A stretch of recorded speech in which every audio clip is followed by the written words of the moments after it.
Naam, asante kwa kuendelea kutuchagua. Hii ni Channel 10 Plus habari na sasa ni wasaa habari za biashara. Mimi ni Eden Bahati, karibu kwa mara nyingine tena.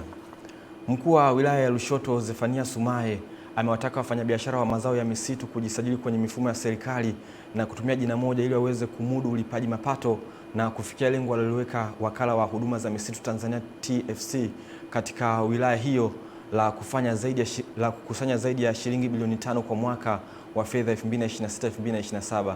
Taarifa zaidi na Raya Kipingu. Wakala wa Huduma za Misitu Tanzania TFS katika wilaya ya Lushoto wanasimamia shamba la miti Shume ambapo wadau wa uvunaji wa mazao ya misitu wanakutanishwa pamoja na taasisi za fedha kujadili namna bora ya kufikia malengo ya ukusanyaji wa mapato. Watu wanachukua vibali kwa majina zaidi ya matatu. Kipata majina yake matatu anajikuta hana uwezo wa kuvuna hivyo vitalu vitatu. Lushoto imebarikiwa miti lakini na mashamba makubwa ya miti ya TFS na mashamba mengine ya serikali. Wao na uhakika kwamba watapata. Lakini kubwa ni kwamba tuendelee kuhifadhi lakini tulipe tozo na kodi za serikali sawa na miongozo na taratibu ambazo zimewekwa. Kuhusu utoaji elimu ya uelewa kwa wadau wa misitu, mhifadhi mkuu wa shamba la miti Shume Christoganus Vyokuta amesema wanashirikiana kuona jinsi ya kutatua changamoto zilizopo, huku baadhi ya wadau wakiwemo Mamlaka ya Mapato Tanzania TRA wakieleza urahisi wa malipo kwa mfumo wa njia ya kimtandao. Hiyo tulikuwa tukiuza tunapanda, tukiuza tunapanda, na inasaidia sana kuongeza mapato mbalimbali ya serikali. Kuna namna gani tunashirikiana kwa pamoja kuwapa elimu wadau ili watii sheria mbalimbali bila shuruti, kuhakikisha kwamba malengo ya serikali yanafikiwa. Tunapoelekea sasa hivi tunapunguza sana mawasiliano na mlipa kodi mpaka uje ofisini. Ule mfumo utakuwezesha kuweka tini ya kule unakotaka iende, kama ni halmashauri, kama ni misitu, kama ni Wizara ya Viwanda. Hakuna hata mmoja ambaye anakwepa kulipa sesi. Na sheria inasema nini kwenye sesi? Tozwe mara moja katika ile point ambayo musika anazalisha. Shamba la miti Shume lina ukubwa wa hekta zaidi ya 4,500. Kutoka Tanga, Raya Kipingu, Channel 10.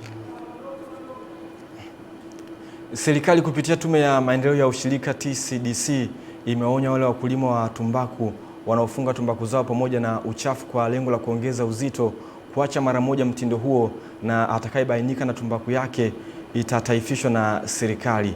Kulinga Mongi na taarifa zaidi.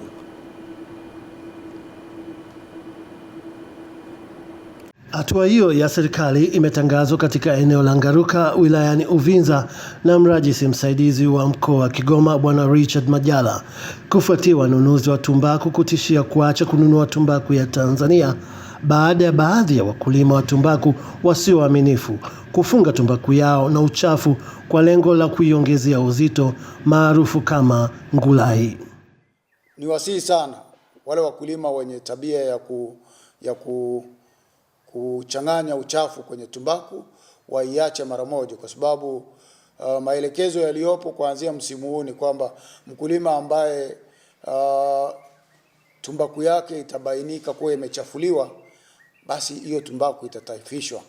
Pamoja na mambo mengine, mrajisi huyo msaidizi wa mkoa wa Kigoma akachukua nafasi hiyo pia kuvionya vyama vya ushirika, huku mmoja wa wakulima wa tumbaku Bwana Frederick Kajiengeze akiwaasa wakulima wenzake wa tumbaku kuacha mtindo wa kufunga ngulai kwa kuwa wanajiangamiza wao wenyewe. Ikikutikana tumbaku ni chafu, maana yake bodi nayo haikutimiza wajibu. Kwa hiyo maelekezo yaliyopo vile vile ni kukisitishia chama cha ushirika haki haki ya kuuza tumbaku. Matokeo yake tunaweza tukajikuta tuna vyama ambavyo vipo lakini havina shughuli za kiuchumi. Mtu anafunga mchanga kwenye tumbaku, anaweka mawe, mara anaweka uchafu. Ni waombe, hii ni ajira kama ajira zingine. Tena tunaweza tukasema ni zaidi ya ajira, kwa sababu unapofanya hivi utasababisha mtoto wako asinemeke, utasababisha hata wale uliowaajiri nao wakose fedha. Kutoka hapa Kigoma ni Kulinga Mongi. Kufuatia vitendo vya utoroshaji wa madini vinavyofanywa na baadhi ya wachimbaji pamoja na wafanyabiashara wa madini ya dhahabu wilayani Kilindi mkoani Tanga na kusababisha upotevu wa mapato, serikali wilayani humo imefungua kituo maalum cha uuzaji na ununuzi wa madini, huku ikiwaonya wachimbaji pamoja na wafanyabiashara watakaoendelea na vitendo hivyo kutoendelea na vitendo hivyo. Kutoka Kilindi, Ernest Mbezi ana ripoti zaidi. Akielezea changamoto hiyo, mwakilishi wa afisa madini mkazi mkoa wa Tanga Bwana Naiman Samana wakati wa uzinduzi wa kituo hicho kilichopo kata ya Kikunda jirani na mgodi wa Seita ambao unatajwa kufanya vizuri kwenye uzalishaji wa madini ya dhahabu, amesema baadhi ya wafanyabiashara wa madini hasa brokers kutofuata kanuni na taratibu zilizowekwa na serikali juu ya ununuzi na uuzaji wa madini na hivyo kusababisha upotevu wa kodi za serikali. Namba 2, baadhi ya wachimbaji na wafanyabiashara wa madini kujihusisha na utoroshaji wa madini. Kufuatia hali hiyo, mkuu wa wilaya ya Kilindi Hashim Gandilwa anatoa agizo kwa wachimbaji na wafanyabiashara wa madini wilayani humo hasa waliopo jirani na kituo hicho. Tutawataka mabroka wote ambao hamna maeneo rasmi ya kununua, njooni hapa mtapewa vizimba. Lakini pamoja na hapo, wewe unataka kuanza zoezi la ununuzi, unaweza ukawekewa eneo hapa ukajengewa kizimba chako au ukajenga kizimba chako ukaja kununua hapa kwa utaratibu ulio sahihi. Kuanzia leo, baada ya kufanya uzinduzi wa kituo hiki, tutaanza operation. Baadhi ya wachimbaji wamepongeza hatua ya kufunguliwa kwa kituo hicho ambacho kitasaidia kuokoa mapato ya serikali yaliyokuwa yakipotea kutokana na vitendo vya utoroshaji wa madini. Tuache sasa unyamera ambao leo hii unapata madini unaenda kuyauzia pembeni.